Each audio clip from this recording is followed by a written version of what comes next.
Now, when I'm reading all this in this book, it seems very fantastical. It seems dubious at best. I didn't think the book was particularly well written. I was very skeptical about it. So there I am, sitting in the Denny's. I've got the Montauk Project book, and I'm holding it up.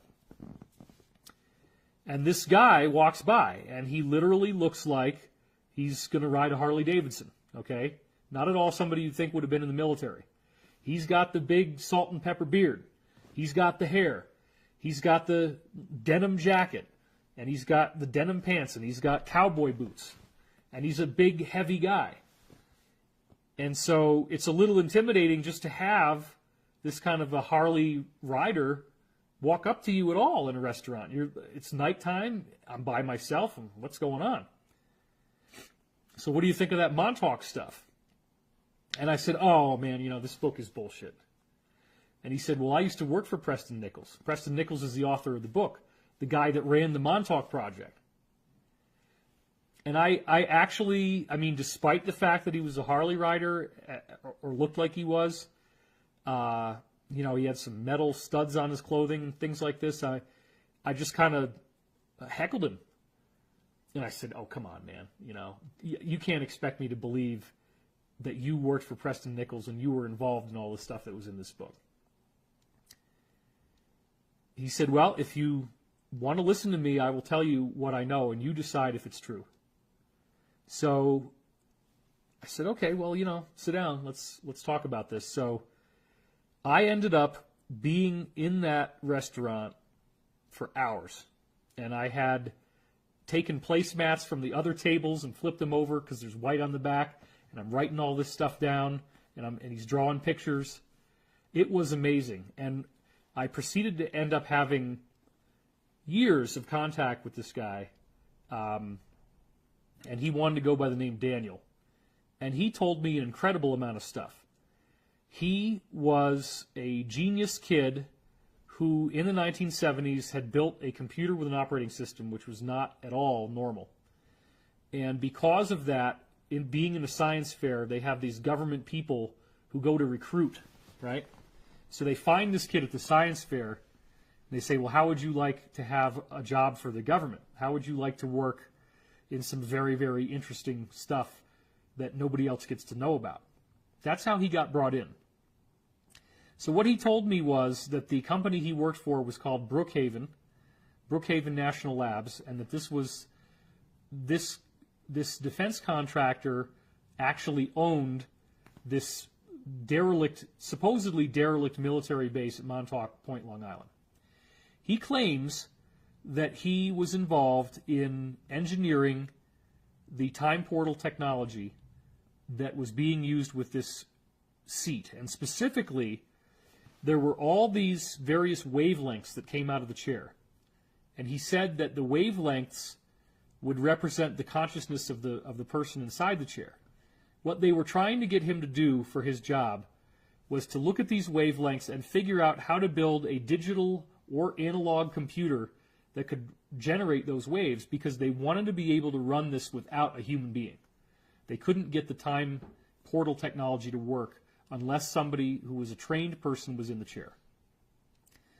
And he said that he couldn't use digital because ultimately digital goes in stair steps like this. But that the final conclusion was, with an analog computer, you can get the same nice waves that they got. And it seems like they got pretty close. The whole project, he was involved in it from about February 1981 to August 1983.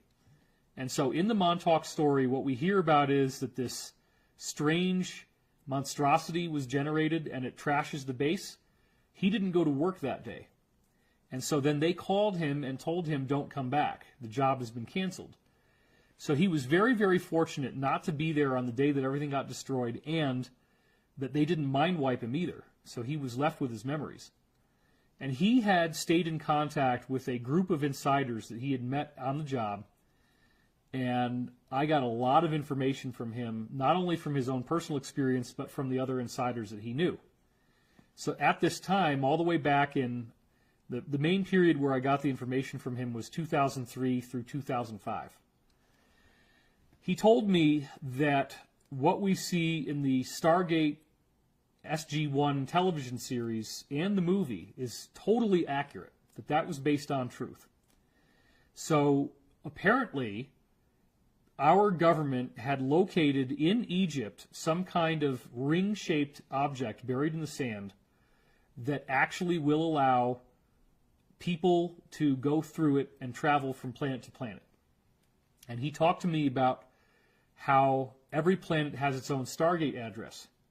And for many, many years, I didn't give out the Stargate address because I wanted to try to sort out the wheat from the chaff.